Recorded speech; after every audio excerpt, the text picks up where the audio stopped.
Akkam jirtan dhaggeeffattoota.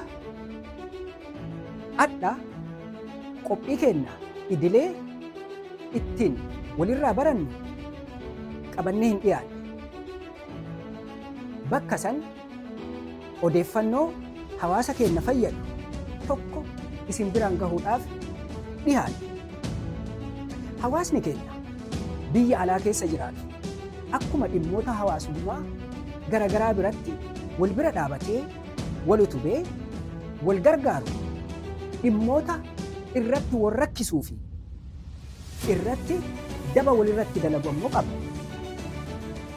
Dhimmoota hawaasni keenya biyya alaa jiraatu ittiin wal rakkisaa jiruu fi ittiin wal rakkisu keessaa dhimmi ijoon ammoo dhimma immigireeshiniiti. Dhimma kana waliin wal qabatee hawaasni keenya akkamitti rakkataa jira? Eenyutu ammoo hawaasa keenya rakkisaa jira kan jedhu qabxiilee ijoo ta'an qabadhee isiniif dhiyaadheera. Addaaf kutaa tokkoffaa isaa isin biraan ga'a. Kutaa tokkoffaa ardhaatiin qabxiin jalqaba ilaallu abbootiin dhimmaa beellama yeroo dheeraa deddeebi'u. Akkuma beekamu biyya alaa kana keessatti wantoota qaalii ta'an keessaa inni ijoo fi hangafni yeroodha. Abbaan dhimmaa dhimma tokko yoo qabaate dhimma kana qaba jedheetu dhimma kanaaf kan naa furuu danda'u nama kanarra beekumsa qabu, hubannoo qabu, muuxannoo qabudha jedhee namoota dhimma immigireeshinii kana hojjechuudhaaf oofisa banatanii jiran bira deemu keezii isaa qabatee jechuudha. Garuu immoo namoonni waan kana raawwanna jedhanii oofisa banatanii hawaasa keenya keessaa hawaasa keenya tajaajiluudhaaf achi taa'utti jiran hawaasa keenya irratti kan taphatan argina yeroo dheeraa namootni muraasni jechuudha. Kanaaf beellama yeroo dheeraati utuu sa'aatiin biyya kanaa qaalii ta'uu beekan, utuu abbootiin dhimmaa kabaja qabaachuu isaanii beekan, saalaan utuu addan baasin, umriidhaan utuu addan baasin namoota dargaggeessarraa haga manguddoowwan deemuu fi socho'uu hin dandeenyeetti yeroo isaan deddeebisan arginaa jechuudha. Kun akka sabaatti waan sabni keenya ittiin wal miidhaa jiruu fi ittiin miidhamaa jirudha. Kanaaf namoonni dhimma immigireeshinii hojjechuuf oofisa banattanii biyya alaa keessa jirtan, keessumaayyuu biyya Ameerikaa kana keessa jiraattan kastamara keessaniif gatii kennaa. Meentaalitii biyyaa saniin asitti oofisa bantanii hawaasa keenya tajaajiluuf taa'uu hin qabdan. Yookiin tajaajila keessan akka biyya kanaatti kennuudha. Yookiin ammoo biyyatti galtanii biirokiraasii barattan sana biyya keessatti geggeessuu qabduu jechuudha. Kanaaf dhimma abbaa dhimmaa deddeebisuu kana irratti hojjechuu danda'uu qabdu. Hin ta'u taanaan yeroo biraatti tokkoon namoota waan kana hojjetanii qabannee dhiyaannaa jechuudha. Qabxiin inni lammaffaan iimeelii yookiin ammoo infoormeeshinii abbaa dhimmaa dhiisanii iimeelii mataa isaanii guutu. Namoonni waan kana hojjetan jechuudha. Namoonni dhimma immigireeshinii hojjechuudhaaf oofisii banatanii taa'an iimeelii abbaa dhimmaa guutuun utuu isaanirra jiraatu, utuu isaanirra jiru iimeelii dhuunfaa isaanii guutanii jechuudha. Kun abbaa dhimmaa irratti dhiibbaa fi rakkoo hedduu ka uumaa jiruu fi ka uume yoo ta'u, namoota waan kana hojjetaniif ammoo faayidaan inni qaba jedhanii isaan yaadan deebii achirraa immigireeshiniin as deebisu abbaa dhimmaatiif as deebisu waan guutamuu qabus haa ta'u, sirriillee wanni kun sirriidha ta'eeras jechuudhaaf haa ta'u, walumaa galatti koominikeeshinii immigireeshinii fi abbaa dhimmaa jidduutti silaa deddeebi'u namoota waan kana hojjetan bira deemaa jechuudha. Kanaaf gaafa deebiin achi as deebi'u wanni kun deebi'eera jedhanii mallaqa dabalataa waan guyyaa duraa kaffalaniin ala ammas deebisanii mallaqa kaffalchiisuudhaaf iimeelii dhuunfaa isaanii guutuu jechuudha. Kanaaf abbaan dhimmaa maaltu akka deemaa jiru akka quban qabaanne taasisa.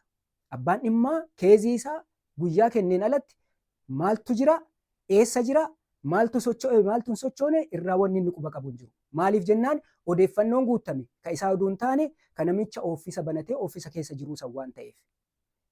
Kanaafuu abbootiin dhimmaa keezii keessan qabattanii namoota akkana bira deemtan gaafa isaan appilikeeshinii keessan isinii guutan make sure odeeffannoon keessan achirra jiraachuu isaa Abbootiin immoo waan kana hojjechuuf ofiisa bantanii taa'u jirtan iimeelii abbaa dhimmaa guutuu qabdu.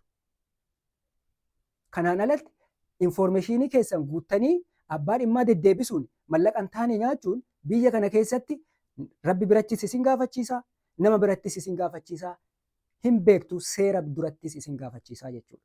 Kanaaf gocha akkanaa kanarraa utuu of qusattaniin dhaamsa obbolummaa kiyya. Inni sadaffaan namoonni ittiin hawaasa keenya rakkisu jiran warroonni oofisa banatanii dhimma immigireeshinii hojjechuuf taa'an ittiin hawaasa keenya biyya Ameerikaa keessatti rakkisu jirani.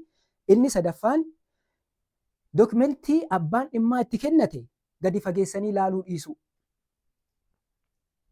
Hojiidha. Hojii kana itti amantanii mallaqa kaffalchiisu jirtanii, oofisa banattanii, taaksii itti kafaluu jirtanii, seeraan dalaguu jirtanii, waan isin kenname sana gadi fageessitanii ilaaluu danda'uu qabdu. Abbaan dhimmaa tokko yoo isin bira dhufe situ na caala beeka jedheeti si bira dhufu jira. Kanaaf irrumaa fuutee waan inni si kenne sana kompiitaratti naquu utuu hin taane maal akka inni si kenne gadi fageessi ilaali. Namni tokko hubannoo isaatiiyyuu hin qabu. Namni tokko jarjareessi guutuu danda'a. Namni tokko utuu hin beekin odeeffannoo san guuree si bira fiduu danda'a. Kanaaf ati akka abbaa namaa waan kana hojjetaa jiru oofisa keessa taa'aa jiru tokkotti tokko odeeffannoo abbaan dhimmaa sitti kenne sana gadi fageenyaan laaltee waan sirraa'uu qabu sirreessi jechuuniin waan sadarkaa keetti sirraa'uu danda'u immoo ofii keetii sirreessuun dirqama sirra jiru jechuudha. Dirqama hojii ka sirra jiru. Kanaaf odeeffannoodhuma abbaan dhimmaa sitti kenne caal jettee achi keessatti yoo guutte keeziin kanaaf turu jira jechuudha. Keeziin namootaa kan waggaa 10 waggaa 7 isin bira lakkoofsiisu jiru jira. Keeziin salphaan hundi jechuudha. Keeziin silaa ji'a 6 fi waggaa 1 keessatti dhumuu danda'u kan waggaa 7-8 isin biratti gahaa jirutu jira jechuudha. Rakkoo kanarraa kan ka'e.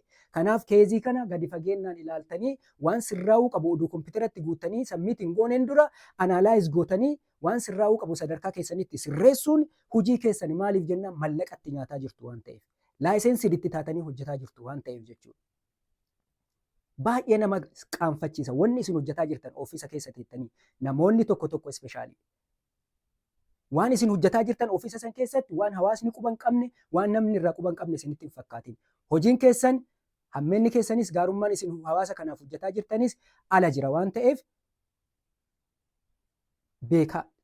beekamaa jira, dhagahamaa jira, argamaa jira, of sirreessaa. Dokumentii isinii kennamu ilaalaa sirriitti. Hedduu nama qaanessa wanti isin hojjechuu jirtan. Kasaala dhiiraa qabu durba jettanii guuttu. Keezii nama tokkoo kan nama tokkoo irra guuttu. Baay'ee sheemiidha. Kanaaf dokumentii isiniif kennamu qulqulleessitanii laaltanii sirreessuun hojii keessanii yookiin ammoo mallaqa ittiin nyaatina uummatarraa.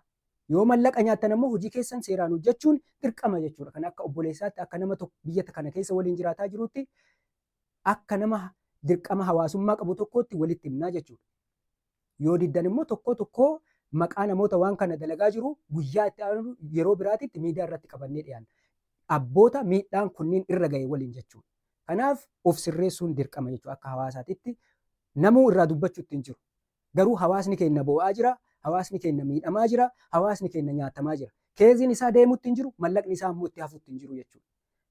Kanaaf of eeggadha namoonni saamicharra jirtan, namoonni hawaasa keenya miidhurra jirtan, namoonni hawaasa keenya boochisurra jirtanii dhaabadhaatii of ilaalaa. Maqaadhaaf namoota gurguddoodha isin. Maqaadhaaf suufii uffattanii oofisa keessa teettu isin. Wanni isin hojjettan garuu waan nama qaanfachiisu. Kanaaf of ilaaluun barbaachisaadha jechuudha. Inni arfaffaan qabxiin isin ittiin hawaasa keenya miidhu jirtan